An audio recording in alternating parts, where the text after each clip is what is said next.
நம்ம மனசுக்கும் உடம்புக்கும் இடையில இருக்க ஆழமான பிரிக்க முடியாத தொடர்பை பத்தி நீங்க எப்பதாவது யோசிச்சு பார்த்திருக்கீங்களா? இது நம்ம தினசரி வாழ்க்கையில நம்ம எல்லாரும் அனுபவிக்கிற ஒரு சாதாரண விஷயம்தான். ஆனா இதோட உண்மையான பின்னணி என்னன்னு நமக்கு முழுசா தெரியுமா? சரி வாங்க, இன்னைக்கு நம்மளோட இந்த தேடல்ல இத பத்தி ரொம்ப தெளிவாவும் ஆழமாவும் காக்கலாம். இப்போ இத பத்தி யோசிங்க. உங்களுக்கு எப்போ அது இப்படி நடந்திருக்கா? திடீர்னு ஏதோ ஒரு கவலை, இல்லனா ஒரு சின்ன மன வருத்தம் வந்திருக்கும். அடுத்த சில நிமிஷங்கள்லயே நீங்க எந்த ஒரு பெரிய உடல் உழைப்பையும் குடுத்திருக்க மாட்டீங்க.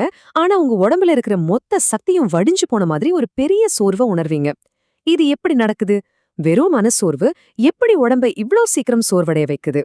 இதுதான் நாம இன்னைக்கு பார்க்க போற ஆழமான உண்மைக்கு ஒரு ஆரம்பம். இந்த கேள்விக்கான விடைய தேடி போறப்போ நமக்கு ஒரு அற்புதமான ஆதாரம் கிடைச்சிருக்கு. அதுதான் ஸ்ரீமத் சுவாமி சித்பவானந்தர் எழுதின அன்றாட தெய்வீக சிந்தனைகள் தொகுப்புல வர்ற மே 13ஆம் தேதிக்கான ஒரு பதிவு. இது பார்க்கறதுக்கு ஒரு சின்ன பத்தி மாதிரி தான் தெரியும். ஆனா நம்புங்க, நம்ம வாழ்வோட ஒரு மிகப்பெரிய ரகசியத்தை இது ரொம்ப தெளிவா நமக்கு புரிய வைக்குது. சரி, முதல்ல இந்த நூல்ல சொல்லப்பட்டிருக்கிற அடிப்படை விஷயத்தை பார்ப்போம். மனிதனோட அமைப்பு அப்படிங்கிறது 2 முக்கிய கூறுகளால ஆனது. ஒன்னு பருப்பொருள், இன்னொன்னு நுண்பொருள். அதாவதுங்க, மனிதன் அப்படிங்கிறவன் வெறும் உடம்பால ஆனவனும் கிடையாது, வெறும் மனசால ஆனவனும் கிடையாது. இந்த ரெண்டுமே சேர்ந்ததுதான் மனிதன். அதனால இந்த 2 அம்சங்களையுமே நம்ம ரொம்ப ஆரோக்கியமா வச்சுக்க வேண்டியது ரொம்பவே அவசியம். இதுதான் இந்த தத்துவத்தோட ஆணிவேர். இப்போ இதை இன்னும் கொஞ்சம் பிரிச்சு பார்ப்போம். நம்ம கண்ணுக்கு தெரியற, நம்மால தொட முடியற இந்த உடம்பு இருக்கு இல்லையா, அதான் பருப்பொருள் அப்படின்னு ரொம்ப தெளிவா சொல்லப்படுது. அதே சமயம் நம்ம கண்ணுக்கு தெரியாத ஆனா நம்மள முழுசா இயக்குற அந்த மனசு இருக்கு பாருங்க, அதுதான் நுண்பொருள்.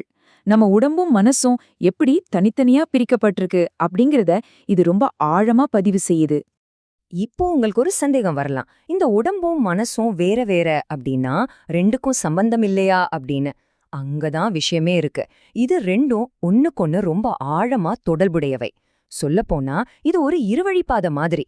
உடம்புல ஏற்படுற ஒரு சின்ன வலியோ பாதிப்போ உடனே நம்ம மனச பாதிக்கும். அதே மாதிரி மனசுல ஏற்படுற சின்ன சஞ்சலமோ சந்தோஷமோ உடனே நம்ம உடம்புலயும் ஒரு மாற்றத்தை ஏற்படுத்துது. இது ஒரு தொடர்ச்சியான சுழற்சி.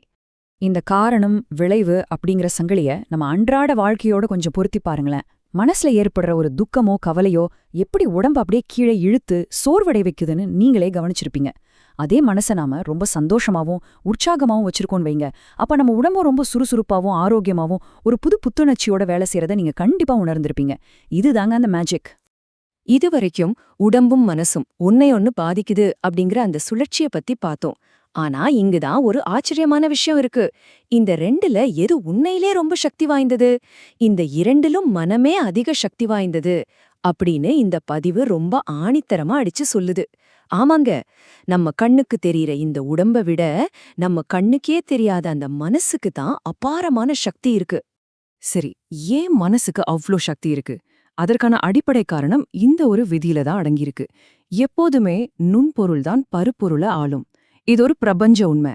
உடல் அப்படிங்கிறது வெறும் பருப்பொருள். ஆனா மனம் அப்படிங்கிறது நுண்பொருள். அதனால அந்த நுட்பமான மனசு தான் எப்போதுமே வெளிப்படையான உடம்ப கட்டுப்படுத்துது, முழுசா ஆளவும் செய்யுது. இதையெல்லாம் வச்சு பார்க்கும்போது வேதாந்தம் நமக்கு ஒரு மிக உன்னதமான அறிவுரையை கொடுக்குது. இத கொஞ்சம் நிதானமா உள்வாங்கி பாருங்க. உடலை வலிமையாகவும் மனதை அமைதியாகவும் வைத்துக் கொள்ளுங்கள். இதுல எவ்வளவு அழகான ஒரு முரண்பாடு இருக்கு பாருங்க. நம்ம உடல் வீரியத்தோட எந்த வேலையையும் செய்ய தயாரா ரொம்ப வலிமையா இருக்கணும். ஆனா அதே உடலை ஆளக்கூடிய நம்ம மனசு எந்த ஒரு சலனமும் இல்லாம முழுமையான அமைதியோட இருக்கணும். இப்ப நம்ம தேடலோட இறுதி பகுதிக்கு வந்துட்டோம். இன்னைக்கு நாள் முழுக்க உங்களை நீங்களே கொஞ்சம் கவனிச்சு பாருங்களேன். இன்னைக்கு உங்களோட எந்த பகுதி மற்றொன்றை ஆளப்போகுது? சோர்வான உங்க உடல் உங்க மனசை கட்டுப்படுத்த போகுதா?